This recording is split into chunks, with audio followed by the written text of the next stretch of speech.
नमस्कार, one world news में आप सभी का स्वागत है और मैं हूं आपके साथ पारुल श्रीवास्तवा। और आज मैं मौजूद हूं हरिनगर के वार्ड नंबर 100 फतेहनगर में और मेरे साथ मौजूद है एक सशक्त नारी। जैसा कि आप जानते हैं कि वन वर्ल्ड न्यूज़ हमेशा से कमिटेड रहा है सशक्त स्टोरीज लाने के लिए, तो उनमें से एक है किरणजोत कौर बत्रा जी, जिनके साथ आज हम बात करेंगे। किरण जी, आपका वन वर्ल्ड न्यूज़ में बहुत बहुत स्वागत है। धन्यवाद पारुल जी। तो किरण जी, जैसे अभी हम बात कर रहे थे, मैंने कहा सशक्त नारी। कहते हैं कि नारी सब कुछ कर सकती है और ये भी कहा जाता है कि अगर आपका इरादा नेक हो तो आपको रास्ते मिल जाते हैं। आपने कहा कि आप पार्टी के लिए, आपके हस्बैंड एक पार्टी के लिए पिछले 8 साल से काम कर रहे थे, लेकिन उसके बाद भी उनको टिकट नहीं दिया गया। लेकिन आपने सोचा कि आप इंडिपेंडेंट कैंडिडेट बनेंगी और इस चीज़ को आगे लेके जाएंगी। तो अब आपका विजन क्या है? मैं इस बारे में थोड़ा सा जानना चाहती हूँ।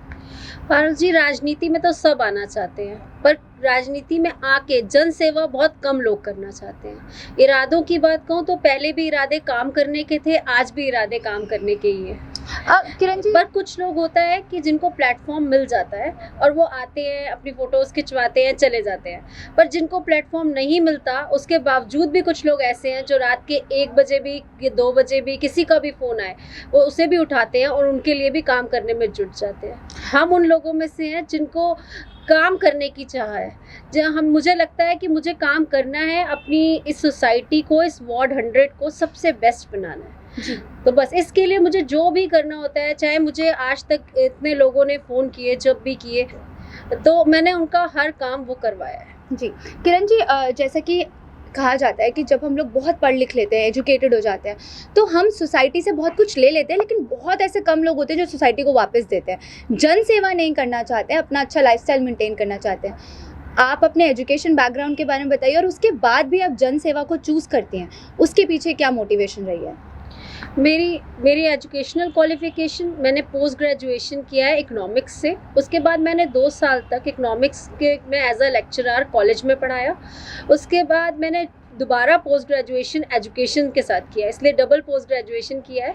इस टाइम मैं MBA कर रही हूँ और मैंने B लेवल स्पेनिश में भी किया है। जी, तो मोटिवेशन यही था कि जब जितना भी पढ़ाई की, उसके बाद भी जब देखा सोसाइटी को, अपने हस्बैंड को इतना वर्कोहॉलिक, इतना ज़्यादा काम करने वाला, लोगों के लिए इतनी सेवा करने वाला, और कौन नहीं चाहता कि उसके बच्चे एक अच्छी सोसाइटी में रहें। तो जिस सोसाइटी में हम रह रहे हैं, अगर उसकी मेन प्रॉब्लम्स या रूट प्रॉब्लम्स तक हम नहीं पहुंचे तो क्या फ़ायदा हुआ उतनी अच्छी हाई लेवल की एजुकेशन करने का। जी। अगर राजनीति में आने वाला हर इंसान अगर पढ़ा लिखा नहीं है तो वो कैसे समझेगा हमारी प्रॉब्लम्स? बिल्कुल।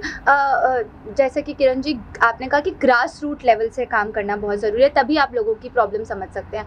तो अब उन्हीं लोगों से आपके पास से कोई मैसेज है जो आप देना चाहती हैं कि क्योंकि ग्रास रूट लेवल तक जब तक काम नहीं होगा, चीज़ें अच्छी नहीं होंगी, तो कोई मैसेज जो आप देना चाहें? बस मैं यही बताना चाहती हूँ कि क्या कहते हैं, आपके बीच में रहने वाला पर्सन ही आपकी प्रॉब्लम समझ सकता है। मुझे पता है हर कॉलोनी में क्या अलग अलग प्रॉब्लम्स है।